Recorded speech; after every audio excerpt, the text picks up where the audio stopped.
Imaginez une carte de la Gaule en l'an 10 de notre ère. Si vous cherchez le cœur battant du pouvoir, le centre de gravité de l'Occident romain, ne regardez pas vers les méandres de la Seine. Posez votre regard bien plus au sud, là où deux fleuves puissants s'embrassent au pied d'une colline mystique. Bienvenue à Lugdunum. Pendant que Lutèce, la future Paris, n'est qu'un modeste village de boue et de roseaux perdus sur une île, Lugdunum est une métropole de marbre blanc qui fait trembler la terre. Tout commence en 43 avant Jésus-Christ. Lucius Munatius Plancus, un lieutenant de César, gravit la colline de Fourvière. Il ne cherche pas seulement un poste militaire, il fonde un empire. Très vite, la cité devient le grand central de la Gaule. C'est ici qu'Agrippa décide de tracer son étoile. 4 voies romaines monumentales partent de Lyon vers l'océan, le Rhin, les Pyrénées et l'Italie.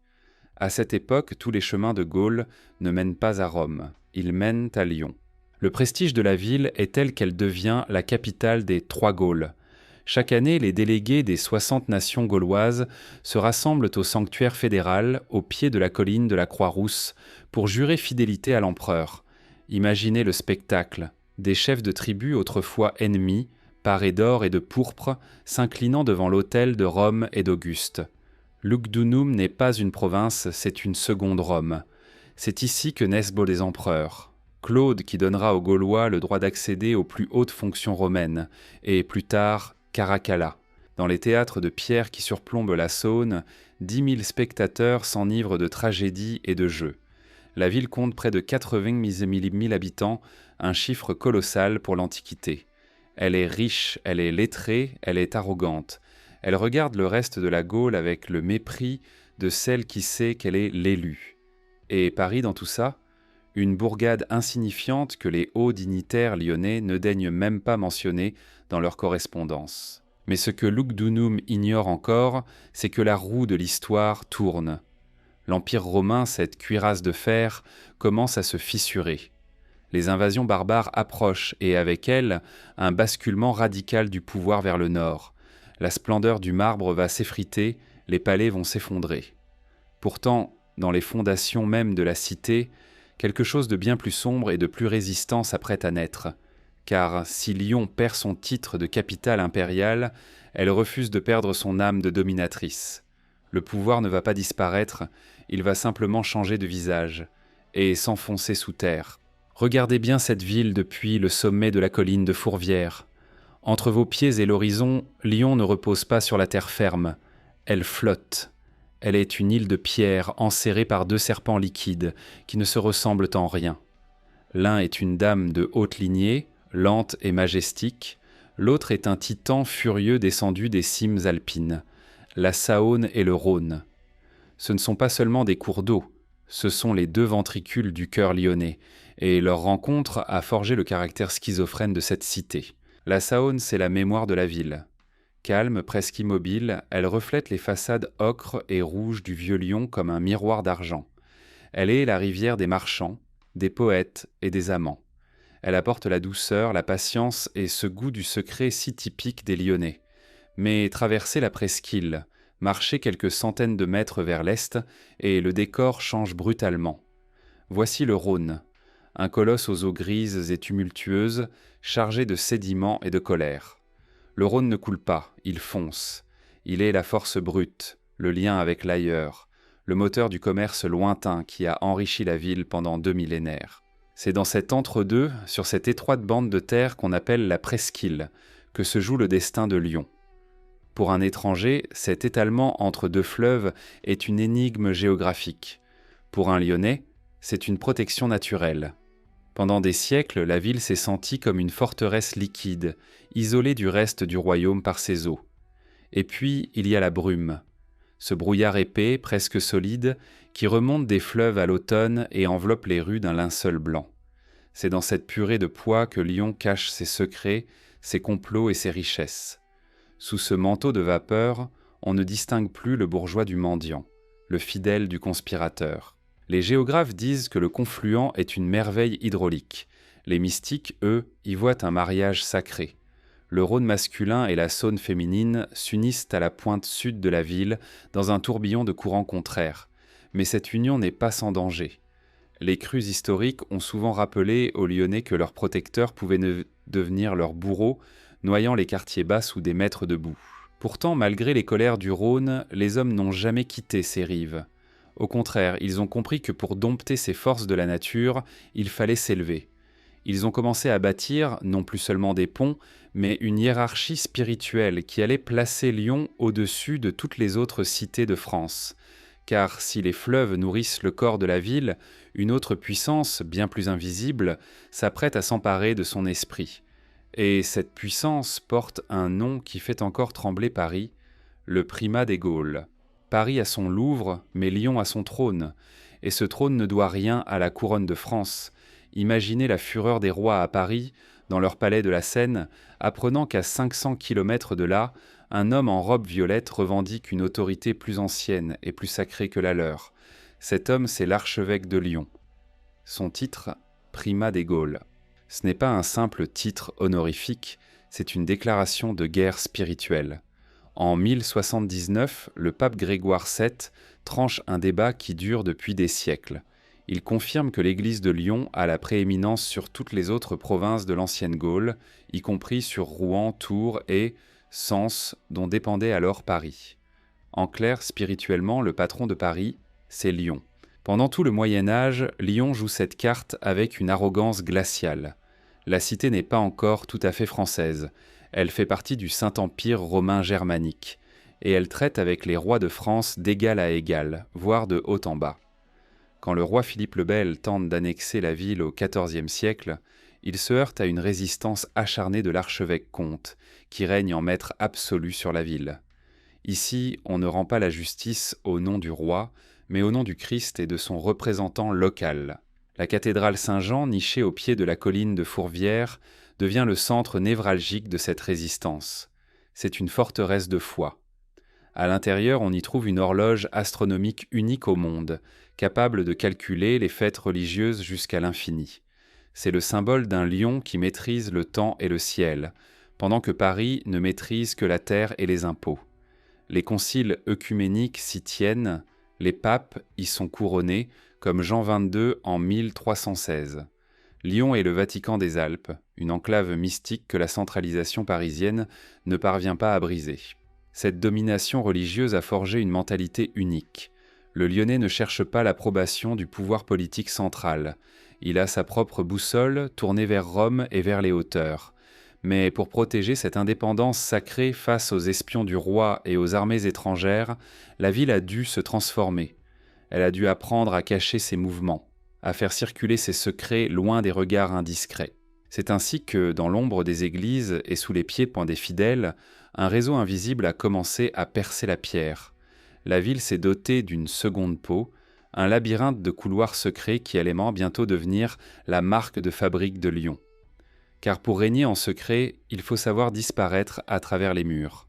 Imaginez une ville où les murs ne sont pas des obstacles, mais des portes. Une ville où un régiment de gardes royaux, lancé à la poursuite d'un suspect dans une ruelle étroite, peut voir sa cible s'évaporer littéralement à travers une façade de pierre pour réapparaître, 2 minutes plus tard, 3 rues plus loin. Bienvenue dans les entrailles de Lyon, les traboules. Le mot lui-même vient du latin transambulare, circuler à travers. Tout commence au IVe siècle. L'Empire romain s'effondre, les aqueducs qui alimentaient pour la colline de Fourvière sont coupés. Les habitants n'ont d'autre choix que de descendre s'installer au bord de la Saône. Mais l'espace est compté.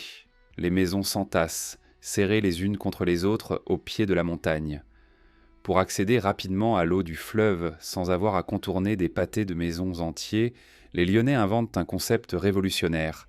Ils percent les immeubles. Derrière une porte de chêne banale se cache un univers insoupçonné.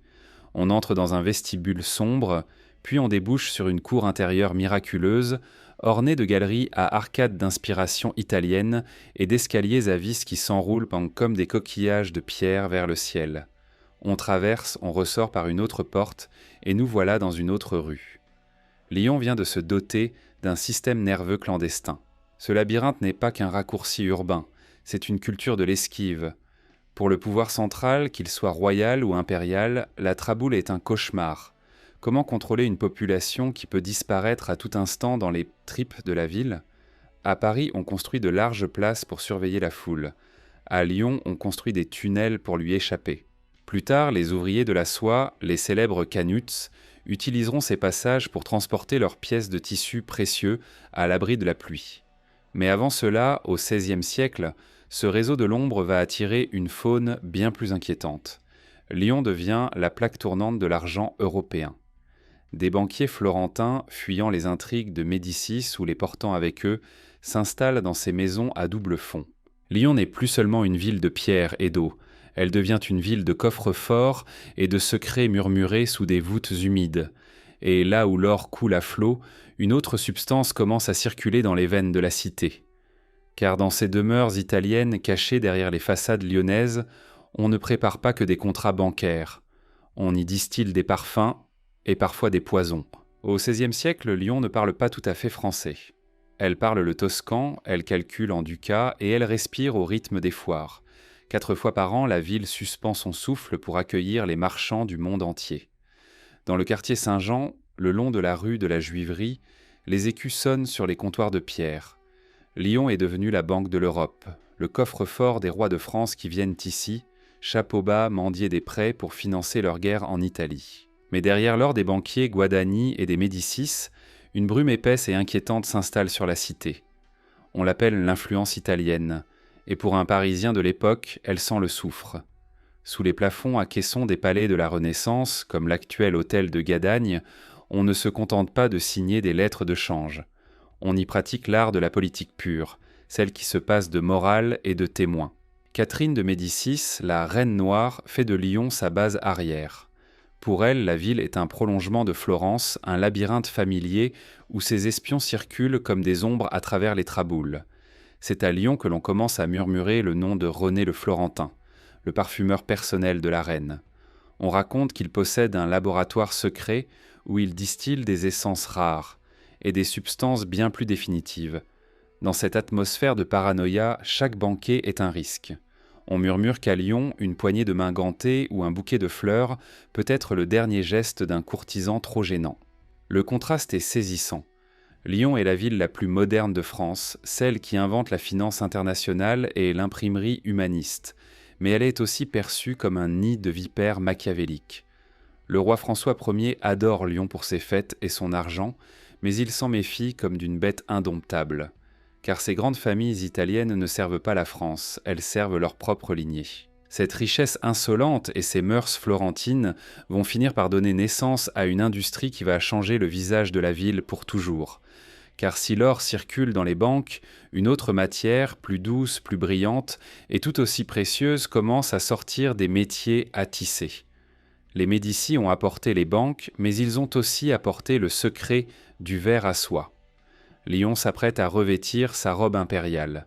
Mais sous la soie la plus fine, les cicatrices des premières révoltes commencent déjà à se former. Imaginez un fil si fin qu'il semble invisible à l'œil nu, mais si puissant qu'il peut étrangler l'économie d'un royaume tout entier. Ce fil, c'est la soie. Et au XVIIe siècle, Lyon décide d'en faire son armure. Tout bascule en 1536, lorsque François Ier, jaloux des étoffes italiennes, accorde à Lyon le monopole de la fabrication des tissus de soie, d'or et d'argent. Ce n'est pas seulement un privilège commercial, c'est la naissance d'une bête de somme industrielle que rien ne pourra arrêter, la grande fabrique. En quelques décennies, Lyon devient l'atelier du monde. Si vous voyez un roi d'Europe paré de brocarts étincelants, si vous admirez les tentures de Versailles ou les robes de Marie-Antoinette, cherchez l'étiquette invisible. Tout vient de Lyon. Mais la soie n'est pas qu'une affaire de mode, c'est une affaire de discipline quasi militaire. La ville se transforme. On construit des immeubles d'un genre nouveau, aux plafonds immenses de 4 mètres de haut, percés de fenêtres gigantesques pour laisser entrer la lumière, indispensables pour ne pas manquer un seul point de tissage. Dans le quartier de la Croix-Rousse, le silence n'existe plus. Il est remplacé par un martèlement incessant, un rythme cardiaque mécanique que les Lyonnais appellent le bistanclac. C'est le bruit de la navette qui va et vient sur le métier à tisser, jour et nuit, créant cette richesse insolente qui fait de Lyon la ville la plus opulente de France après Paris. Pourtant, cette gloire a un prix. Pour obtenir ces couleurs éclatantes, ces rouges profonds et ces bleus royaux qui fascinent les cours, il faut manipuler des substances étranges. Les teinturiers lyonnais, installés au bord de la Saône, deviennent des maîtres de la transformation de la matière. Ils mélangent des sels minéraux, des poudres d'Orient et des acides corrosifs dans d'immenses cuves fumantes. À Lyon, la frontière entre l'industrie et la magie commence à se brouiller. Paris regarde cette puissance avec une inquiétude croissante. Le roi possède la loi, mais Lyon possède le savoir-faire et l'argent. Cette indépendance technique et financière crée un terreau fertile pour des esprits d'un genre nouveau. Car dans l'ombre des ateliers de soie, entre 2 bains de teinture et 3 transactions bancaires, on commence à s'intéresser à des forces bien plus obscures que le simple profit. Si Lyon maîtrise la transformation de la soie, pourquoi ne maîtriserait-elle pas la transformation de l'âme ? Dans les vapeurs des teintureries et le cliquetis des métiers, une autre quête commence, celle du grand œuvre. En 1782, les rues sombres du Vieux-Lyon et les pavés de la Presqu'île ne résonnent pas seulement du bruit des navettes à soie. Ils bruissent de rumeurs bien plus inquiétantes. Dans les salons feutrés et les arrière-boutiques des libraires, on ne parle pas de contrats commerciaux, mais de lumière intérieure. Lyon est devenu le phare de l'occultisme européen. Pendant que Paris se vante de ses lumières, celles de Voltaire et de Diderot, qui ne jurent que par la raison et la science, Lyon préfère ses ténèbres éclairées. La ville attire les mages, les prophètes et les alchimistes comme un aimant géant. C'est ici que s'installe l'énigmatique comte de Cagliostro. Le célèbre guérisseur et escroc sublime y fonde sa loge de la sagesse triomphante. Dans un bâtiment secret du quartier des Brotteaux, des nobles et de riches bourgeois se réunissent pour invoquer des esprits et chercher la pierre philosophale. Pourquoi Lyon ? Parce que la ville est bâtie sur des couches de mystères romains, parce que ces 2 fleuves sont considérés comme des courants d'énergie, et parce que son tempérament est aux antipodes de l'arrogance parisienne. Le Lyonnais ne veut pas briller en public, il veut savoir en secret. C'est ici que Jean-Baptiste Villermoz, un riche marchand de soie, réorganise la franc-maçonnerie mystique et crée le rite écossais rectifié. Il ne s'agit pas de discuter politique, mais d'atteindre la réintégration de l'homme dans sa nature divine. À Lyon, on croit aux miracles, aux apparitions et à l'influence des astres. On dit que sous la colline de Fourvière se cachent là des galeries romaines oubliées, les souterrains de l'arête de Poisson, dont personne ne connaît l'origine exacte. Pour les occultistes lyonnais, ces tunnels ne sont pas des égouts, mais des conduits sacrés, des veines de pierre où circule le sang de la terre. Mais ce goût pour le mystère et l'indépendance d'esprit va bientôt se heurter à une réalité brutale. En 1789, le vent tourne. La Révolution française éclate à Paris. Si Lyon accueille d'abord les idées de liberté, elle refuse de se plier aux ordres de la capitale. Les Lyonnais habitués à leurs secrets et à leurs privilèges ne supportent pas la dictature de la raison pure imposée par les Jacobins. Le divorce est consommé. Paris veut une France unie et obéissante. Lyon veut rester Lyon, libre, riche et mystique. L'affrontement est inévitable, et la réponse de Paris sera d'une violence telle qu'elle marquera l'âme de la ville pour les 2 siècles à venir. Car quand on ose défier la République naissante, la punition ne se fait pas attendre. Lyon s'apprête à vivre ses heures les plus sombres. Elle va tout simplement être rayée de la carte.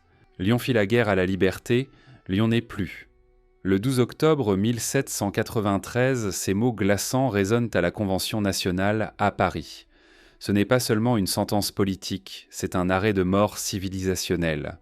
Pour la première fois de l'histoire moderne, une nation décide d'effacer de la carte sa 2e plus grande ville, de briser son identité et d'annihiler son nom même. Tout commence quelques mois plus tôt. Alors que Paris sombre dans la terreur jacobine, Lyon, la ville des marchands et des mystiques, dit « stop ». Elle refuse la dictature des comités parisiens. Le 29 mai, les Lyonnais se soulèvent, arrêtent et finissent par guillotiner Joseph Chalier, le marat lyonnais, un fanatique qui rêvait d'installer une guillotine permanente sur le pont au-dessus de la Saône. Pour Robespierre et Saint-Just, c'est un crime de lèse-révolution impardonnable. Lyon est déclarée ville rebelle. L'armée des Alpes, forte de 30 000 hommes, marche sur la cité. Le siège dure 66 jours. Imaginez l'enfer. Lyon est encerclé, affamé et surtout bombardé sans relâche. Les boulets rouges, chauffés à blanc, pleuvent sur les quartiers de la soie. Les incendies ravagent les magnifiques immeubles de la place Bellecour. Les habitants se cachent dans les traboules, transformés en abris de fortune, tandis que le Rhône charrie des débris de bois brûlés et des cadavres. Malgré une défense héroïque sous les ordres du comte de Précy, la ville épuisée finit par ouvrir ses portes le 9 octobre 1793. La vengeance de Paris est alors d'une abstraction terrifiante. La Convention décrète que Lyon doit être détruite. Seules les maisons des pauvres seront épargnées. Le nom de Lyon est rayé des registres officiels. La ville s'appellera désormais Ville-Affranchie. Le député Couthon arrive sur la place Bellecour, porté sur une chaise car il est paralytique. Il tient à la main un petit marteau d'argent.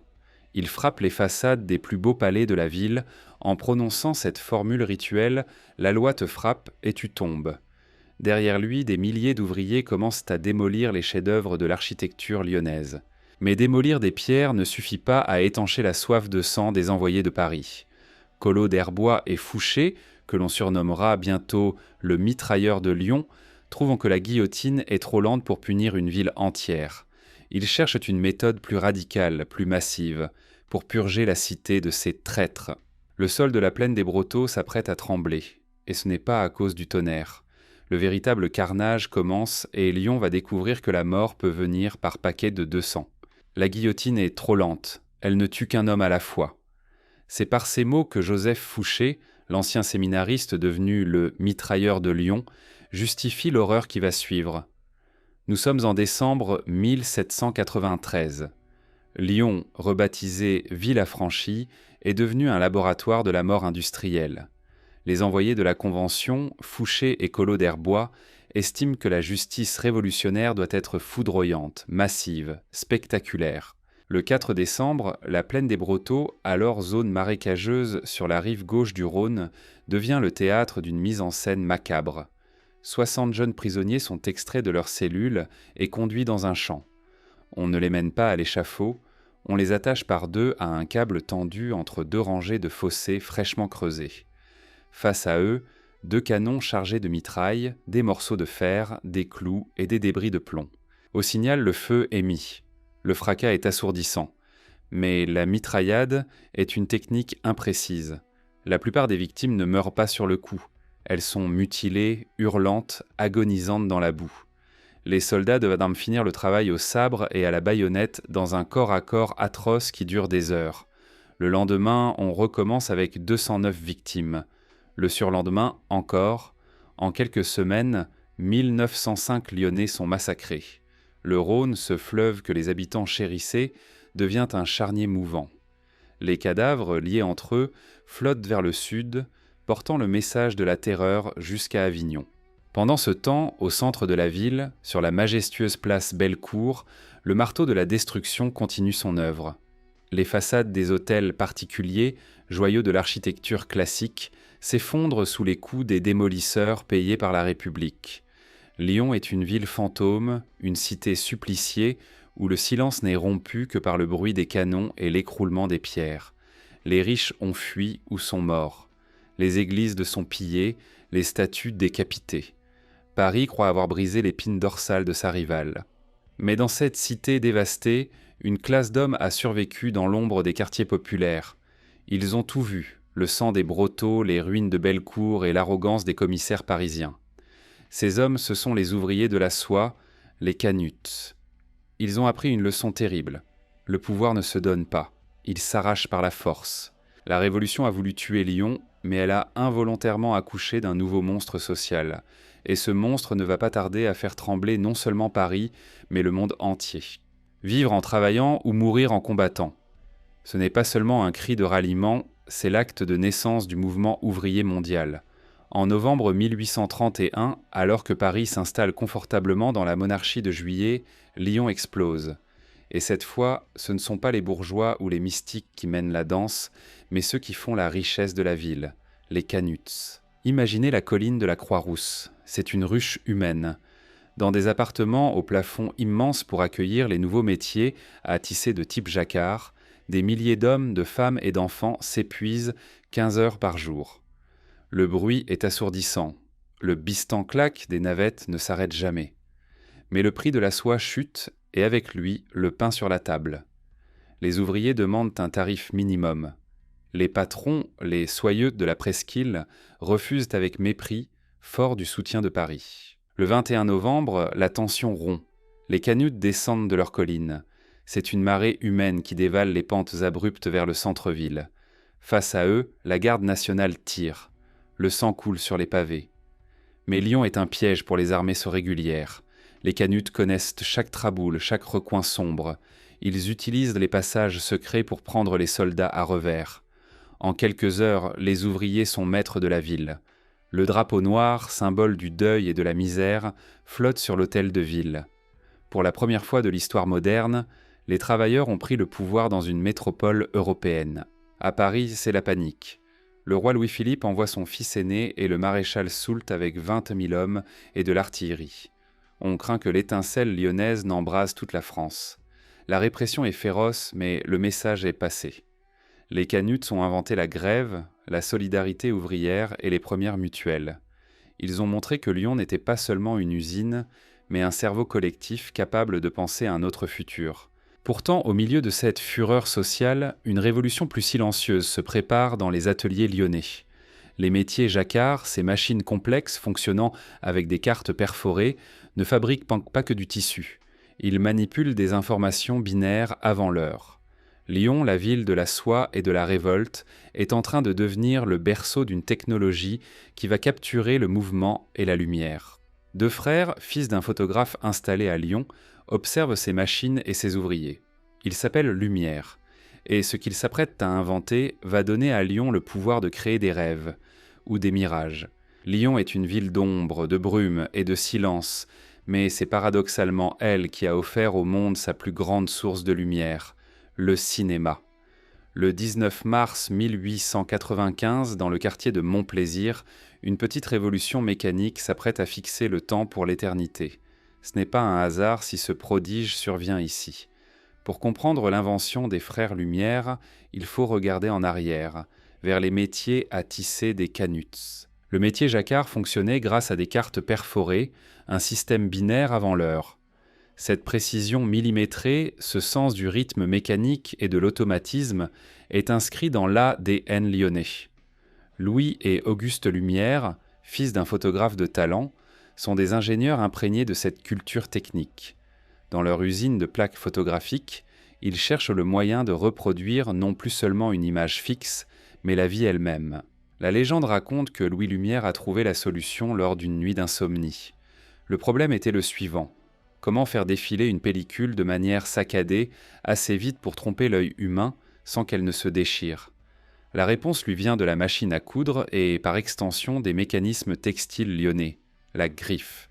Ce petit crochet qui tire le film image par image l'arrête une fraction de seconde devant l'objectif, puis le relâche. C'est le cœur du cinématographe. Ce premier jour de tournage, Louis installe sa boîte en bois devant la porte de l'usine familiale. Il tourne la manivelle. Des ouvrières en tablier et des ouvriers en casquette sortent dans la lumière crue du soleil. C'est la sortie de l'usine Lumière à Lyon. Ce sont les premières secondes de l'histoire du 7e art.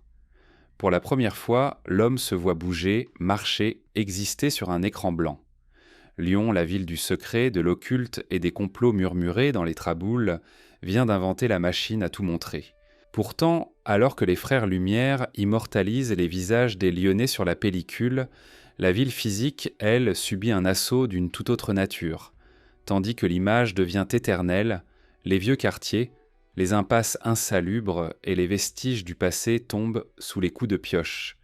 Un préfet à la poigne de fer, a décidé de transformer Lyon en une métropole impériale capable de rivaliser avec le Paris de Napoléon III. Le scalpel de la modernité est en marche, et ce que ce préfet chirurgien s'apprête à faire à la ville va laisser des cicatrices qui hantent encore les grands boulevards d'aujourd'hui. Alors que Napoléon III transforme Paris en un chantier à ciel ouvert sous la direction du baron Haussmann, il jette un regard méfiant vers le sud. Lyon, la cité des brumes et des révoltes ouvrières, l'inquiète. Pour dompter cette bête rétive, l'empereur dépêche un homme à sa mesure, Claude Marius Waïs. Pendant 11 ans, de 1853 à 1864, Cet homme va régner en Lyon avec les pouvoirs d'un pacha, devenant le Haussmann du Rhône. Son objectif est clair, ouvrir la ville pour mieux la surveiller et substituer au désordre médiéval la majesté de l'Empire. Le chantier est colossal. Imaginez le centre de Lyon, la presqu'île à cette époque, un enchevêtrement de ruelles sombres, insalubres, où l'air ne circule pas et où le choléra danse avec la misère. Waïs ne s'embarrasse pas de sentiments. Il fait tomber les maisons par centaines. Sous les coups de pioche, les vieux quartiers s'écroulent dans un nuage de poussière rousse. À leur place, il trace 2 artères rectilignes, monumentales, destinées à devenir le nouveau cœur battant de la cité, la rue Impériale, aujourd'hui rue de la République, et la rue de l'Impératrice, rue du président Édouard Herriot. Mais ne vous y trompez pas, cette chirurgie urbaine n'est pas seulement esthétique, elle est stratégique. En perçant ces larges avenues, Waïs rend les barricades impossibles et permet à la cavalerie de charger sans entrave. Lyon doit être transparente pour le pouvoir. On construit le palais du commerce, symbole de la puissance financière lyonnaise, et l'Hôtel-Dieu déploie sa façade grandiose le long du Rhône. La ville change de visage. Elle délaisse son allure de forteresse gothique pour revêtir une parure de pierre blanche et de dômes imposants. Pourtant, malgré les boulevards et les places dégagées, Lyon refuse de devenir un petit Paris. Il reste dans l'architecture de Waïs une lourdeur mystérieuse, une austérité que l'on ne trouve pas dans la capitale. Les façades sont plus hautes, les perspectives plus froides.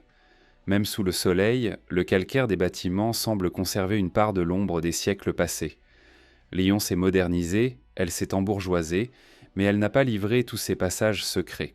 Waïs meurt avant d'avoir achevé son œuvre, laissant derrière lui une ville méconnaissable, coupée en deux entre la richesse insolente de la presqu'île et la colère sourde de la Croix-Rousse. Ce calme impérial n'est qu'une façade, car quelques décennies plus tard, les larges boulevards de pierre vont résonner d'un bruit bien plus sinistre, celui des bottes clouées. Lyon va alors devoir se souvenir de son identité de ville de l'ombre pour devenir le dernier rempart de la liberté. Imaginez Lyon en novembre 1940. La France est brisée, coupée en deux par une ligne de démarcation qui ressemble à une cicatrice purulente. Paris est occupé, piétiné par les bottes de la Wehrmacht. Mais au sud, dans la brume de la Saône, une ville refuse de s'éteindre. Lyon, située en zone dite libre, devient naturellement le refuge de tout ce que le pays compte de rebelles, d'intellectuels traqués et de patriotes de l'ombre. C'est ici, entre les murs ocres du vieux Lyon et les pentes de la Croix-Rousse, que va battre le cœur de la France insoumise. Le général de Gaulle ne s'y trompera pas. Il nommera Lyon capitale de la résistance. Pourquoi Lyon ? Parce que cette ville a été bâtie pour la clandestinité. Ces milliers de traboules, ces passages secrets que nous avons explorés, deviennent les veines d'un système nerveux révolutionnaire. Pour un officier allemand ou un milicien de Vichy, le vieux Lyon est un cauchemar géométrique. On suit un suspect, il tourne un coin de rue, pousse une porte cochère banale, et s'évapore. Il traverse 3 cours, emprunte 2 escaliers à vis, et ressort 4 rues plus loin, tandis que ses poursuivants frappent inutilement contre du chêne massif. Dans les caves humides et les arrière-boutiques de la presqu'île, les rotatives tournent à plein régime. Lyon devient la capitale de la presse clandestine. C'est ici que naissent les journaux Combat, Libération ou Franc-Tireur. On y imprime l'espoir sur du papier de mauvaise qualité, au nez et à la barbe des censeurs. La nuit, le silence est lourd, troué seulement par le bruit lointain d'une traction avant ou le sifflement d'un train en partance pour Perrache. On se croise dans l'ombre, on échange des messages codés, on cache des postes émetteurs dans des valises à double fond. En 1942, un homme arrive à Lyon avec une mission impossible, unifier ces mouvements disparates, ces chapelles politiques qui se méfiant les unes des autres. Il s'appelle Jean Moulin. Sous le pseudonyme de Rex, il arpente les rues lyonnaises, son écharpe de soie, lyonnaise évidemment, nouée autour du cou. Il réunit les chefs de la résistance dans des appartements anonymes, au-dessus des bouchons lyonnais, où les clients ignorent que l'histoire de France se joue à quelques mètres de leurs assiettes. Mais le répit est de courte durée. En novembre 1942, les Allemands envahissent la zone sud. Lyon n'est plus un refuge, c'est une souricière. La Gestapo s'installe à l'école de santé militaire. À sa tête, un homme dont le nom va devenir synonyme d'horreur pure, Klaus Barbie. Le boucher de Lyon entre en scène et la chasse à l'homme commence. La guerre de l'ombre devient une tragédie sanglante, et le duel qui s'annonce entre Jean Moulin et Klaus Barbie va mener la cité au bord du gouffre, dans une impasse de calvaire dont un seul sortira vivant. Le 21 juin 1943, le soleil brille sur les hauteurs de Caluire, une banlieue tranquille qui surplombe Lyon. Dans la maison du docteur Dugoujon, quelques hommes se réunissent en secret. Ils sont les chefs de la résistance intérieure, les princes de l'ombre. Parmi eux, un homme au regard calme portant une écharpe de soie pour dissimuler une cicatrice à la gorge, Jean Moulin. Ce qu'ils ignorent, c'est que dans quelques minutes, leur destin et celui de la France vont basculer. La Gestapo est en route. À sa tête, un capitaine de 29 ans, au visage de prédateur, Klaus Barbie. Barbie n'est pas un officier comme les autres. Surnommé le boucher de Lyon, il a transformé l'hôtel Terminus et l'école de santé militaire en laboratoire de la douleur. Pour lui, la torture n'est pas seulement un moyen d'obtenir des noms, c'est une jouissance. Il utilise des baignoires glacées, des électrodes, des chiens dressés. Il brise les corps pour vider les esprits. Mais ce jour-là, à Caluire, il s'apprête à capturer sa plus belle proie, Rex, l'envoyé personnel du général de Gaulle. La trahison plane dans l'air. Comment Barbie a-t-il su ? Aujourd'hui encore, le nom de René Hardy, le seul à s'être échappé de l'arrestation de manière suspecte, fait l'objet de débats fiévreux. Toujours est-il que Jean Moulin est emmené au Fort Montluc, la sinistre prison de Lyon. Pendant des jours, Barbie s'acharne sur lui. Il veut savoir qui sont les chefs des mouvements, où sont les postes émetteurs, quels sont les plans pour le débarquement. Jean Moulin ne lâche rien. On raconte que Barbie fut de fort, fou de rage devant ce silence de fer, lui tendit de quoi écrire. Moulin prit le papier et, d'une main tremblante mais précise, dessina une caricature de son bourreau, un camouflé ultime.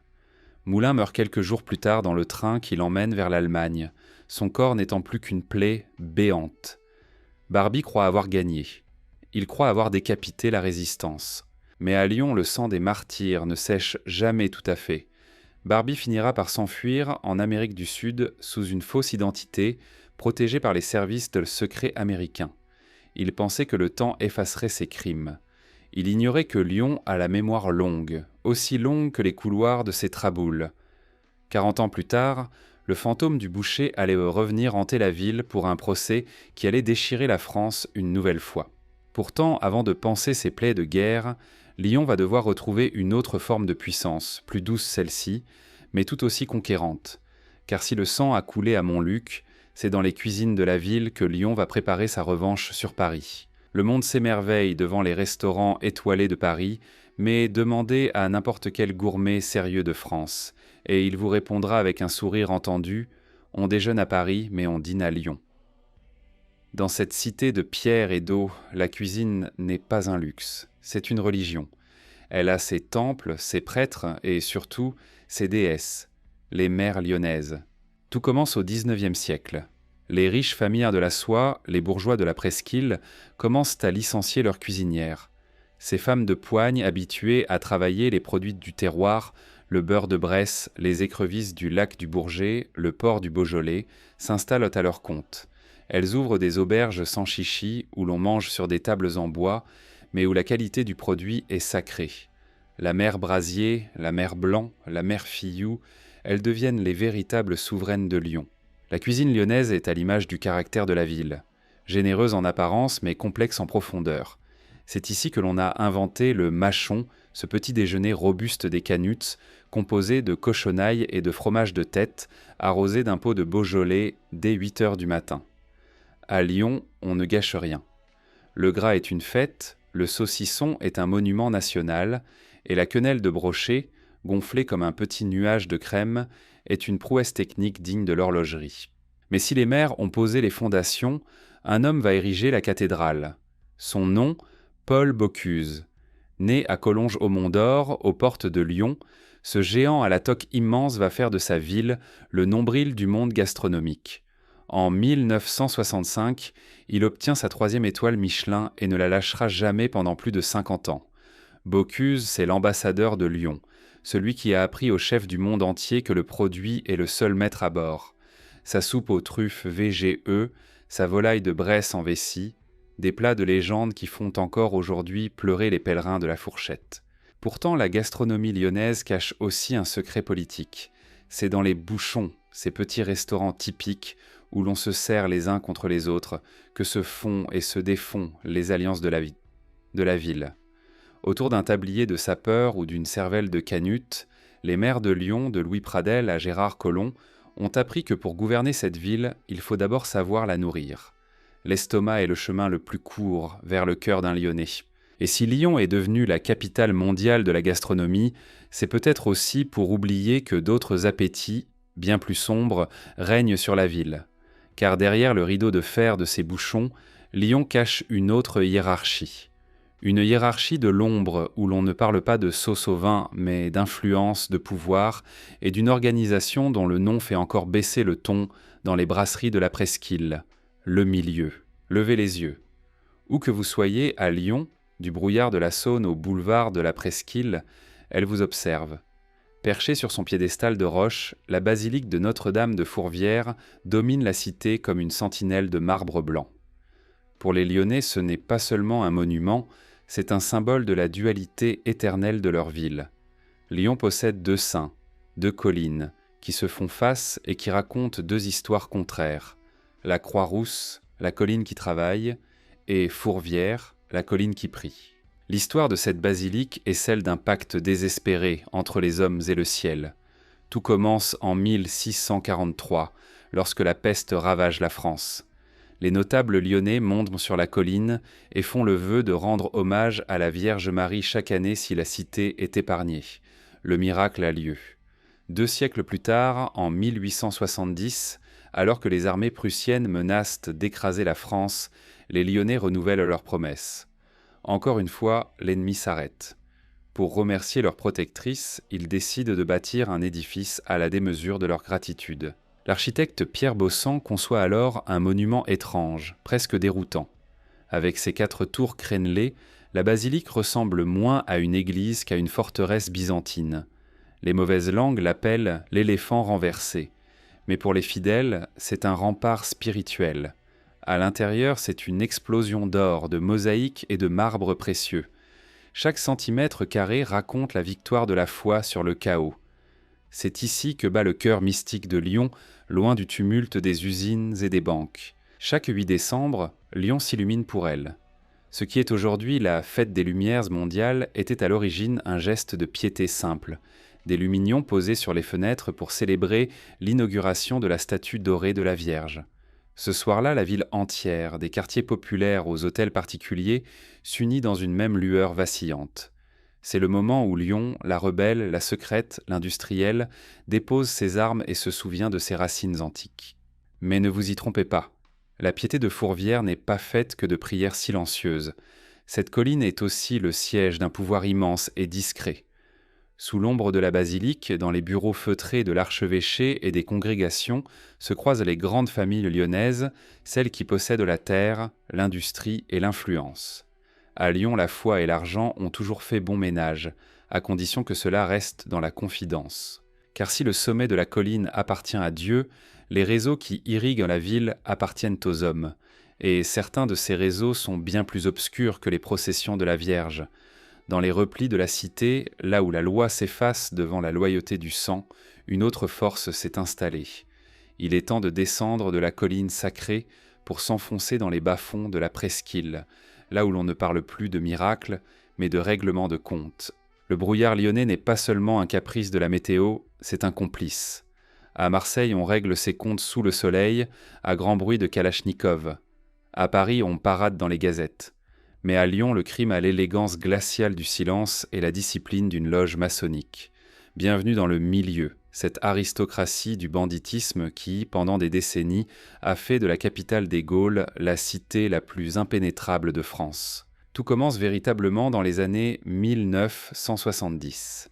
Alors que la France s'ennuie, un groupe d'hommes va faire trembler les coffres-forts du pays, le gang des Lyonnais. À leur tête, Edmond Vidal, dit Momon.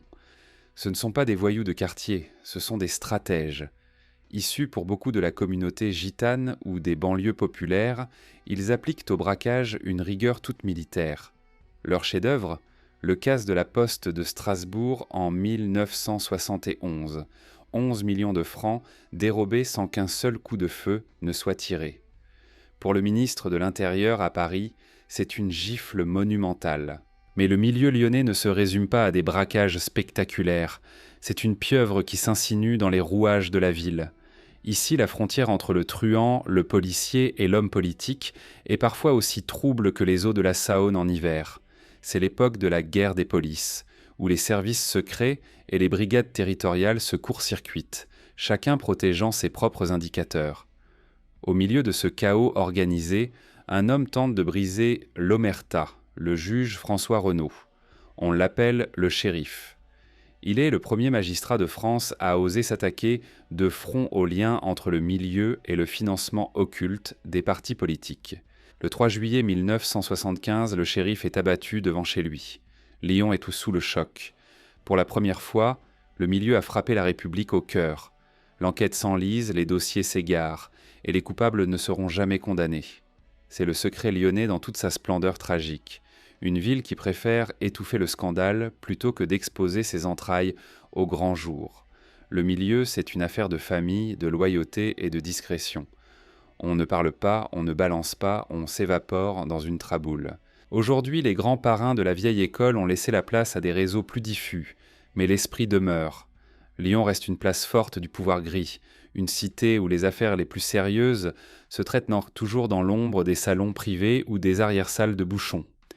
Paris peut bien envoyer ses préfets et ses juges, Lyon aura toujours un coup d'avance car elle possède une arme que la capitale a oubliée, le temps long. Mais pourquoi, après 2000 ans d'histoire, de massacres et de complots, cette ville refuse-t-elle toujours de se soumettre ? Qu'est-ce qui, au fond de l'âme lyonnaise, empêche Paris de dormir tranquille ? Paris règne, mais Lyon gouverne l'invisible. Depuis 2000 ans, ce duel feutré entre la Seine et le Rhône sculpte le visage de la France. Si Paris est le soleil, éclatant et bruyant, Lyon est la lune, sombre, réfléchie et secrète. On ne vient pas à Lyon pour être vu, on y vient pour agir. Et c'est précisément cette discrétion, cette capacité à cultiver une puissance souterraine, qui continue de faire trembler les salons feutrés de l'Élysée. Aujourd'hui, le siège n'est plus militaire, il est technologique et diplomatique.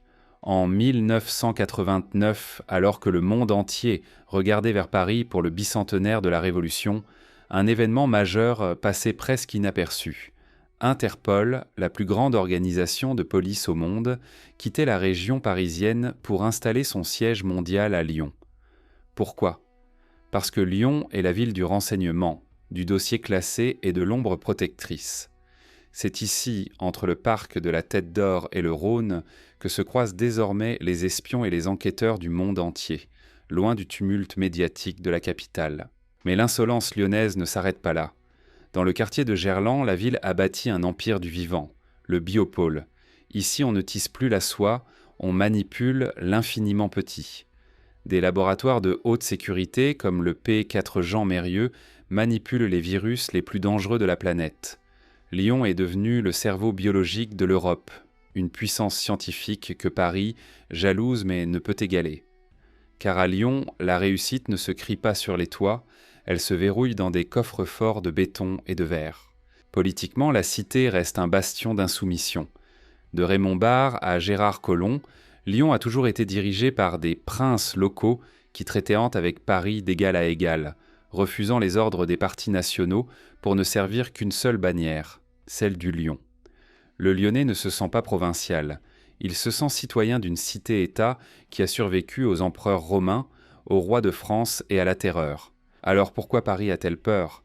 Parce qu'elle sait qu'en cas de crise, de révolte ou de chaos, Lyon sera toujours là, prête à redevenir ce qu'elle a été pendant la Résistance, le recours, la cachette, la capitale de rechange. Lyon est la roue de secours de la France, le moteur de secours qui ne s'arrête jamais de tourner dans l'obscurité. L'histoire de Lyon ne s'achèvera jamais, car elle est inscrite dans le mouvement éternel de ces deux fleuves. Tant que la Saône sera lente et que le Rhône sera fou, tant qu'il restera une traboule ouverte et une lumière allumée sur la colline de Fourvière, Lyon restera ce qu'elle a toujours été, la véritable capitale du secret. Et le secret, comme chacun sait, est la forme la plus absolue du pouvoir.